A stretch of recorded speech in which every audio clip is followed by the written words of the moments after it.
लेकिन food delivery कंपनियों पर फोकस करते हैं स्विगी और जोमेटो।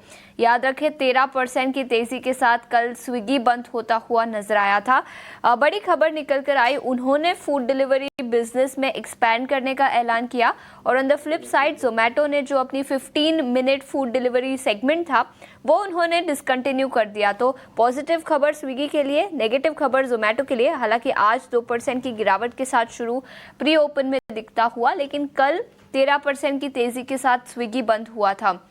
सचिन जी, आपसे पूछना चाहूंगी, स्विगी तो हाल ही में लिस्ट हुआ है, लेकिन फिर भी अगर स्विगी और जोमेटो दोनों के चार्ट्स को आप बता पाए, किस तरह का टेक्निकल नजरिया इन दोनों स्टॉक्स पर बनेगा?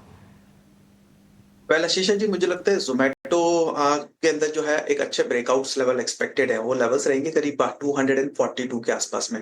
एक इमीडिएट छोटा सा कंसोलिडेशन फेज है, साथ ही साथ में स्टॉक ऑलरेडी अपने इंपॉर्टेंट की मूविंग एवरेजेस 100 एंड 200 डीएमएस के ऊपर सस्टेन करता हुआ नजर आ रहा है। तो जैसे 242 ये लेवल्स स्टॉक ब्रेक करता है, अपसाइड पोटेंशियल करीब 250 255 तक के लिए कंटिन्यू होता हुआ नजर आ सकता है। तो यहाँ पर सेटअप्स बाइंग के हैं। 242 एक ब्रेकआउट जोन है एंड ऑफ 242 के अगर कोई ऊपर कोई ब्रेकआउट पर बाइंग लेता भी है तो एक स्टॉप लॉस प्लेस करना रहेगा, वो रहेगा 235 का।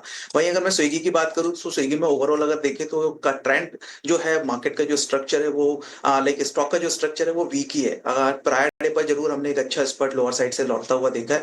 मुझे लगता है यहाँ पर फ्रेश पोजीशंस बनाने की सलाह मेरी साइड से नहीं रहेगी, बट अगर कुछ लोग जो लोग फंसे हुए हैं स्टॉक के अंदर ऑलरेडी होल्ड कर रहे हैं, उनके लिए ये रहेगा कि एक जो इमीडिएट बेस स्टॉक ने बनाया 300 के आसपास का एक कंसीडर करके एक बार होल्ड कर सकते हैं। अपसाइड और फर्दर अगर करीब 370 380 के आसपास मिलती है तो फिर वहां पर एक बार स्टॉक को वापस से रिव्यू करेंगे।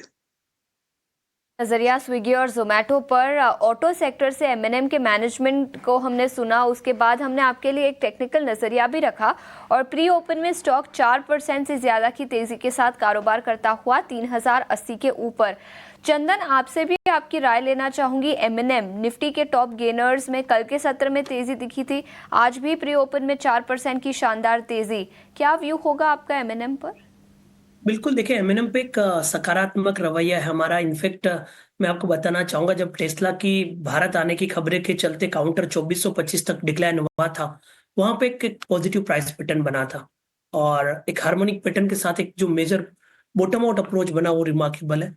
अभी मंथली चार्ट पे एक बड़ा पोल एंड फ्लैग ब्रेकआउट देखने को मिल रहा है। इनफैक्ट मेरा तो मानना है काउंटर 15 20 25% की रैली के लिए तैयार हो रहा है, क्योंकि मल्टी बैरियर इसके 3200 के आसपास है और 3200 के ऊपर टिकता है तो 3500 3800 तक के भी पोजिशनल टारगेट बन सकते हैं। बट इमीडिएट बेसिस पे वीकली सेटअप को देखें तो लगातार high tops high bottom formation बन रहे हैं।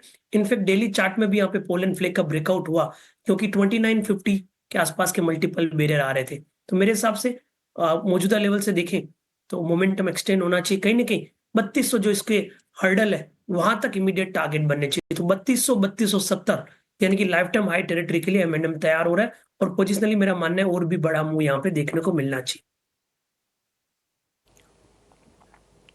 ठीक है, एमएनएम पे ऑलरेडी हम भी काफ़ी बुलिश हैं। आज सुबह भी हमने रचना मैम से टेक लिया था, तब भी उन्होंने कहा था कि जो पुराने वाले हैं उनको भी बने रहना चाहिए और नए वालों को भी अंदर आ जाना चाहिए। उन्होंने टारगेट करीब 3400 का दिया, 2800 का स्टॉप लॉस, और यही बात अभी आपको चंदन तापड़िया भी बता रहे हैं। खैर, मार्केट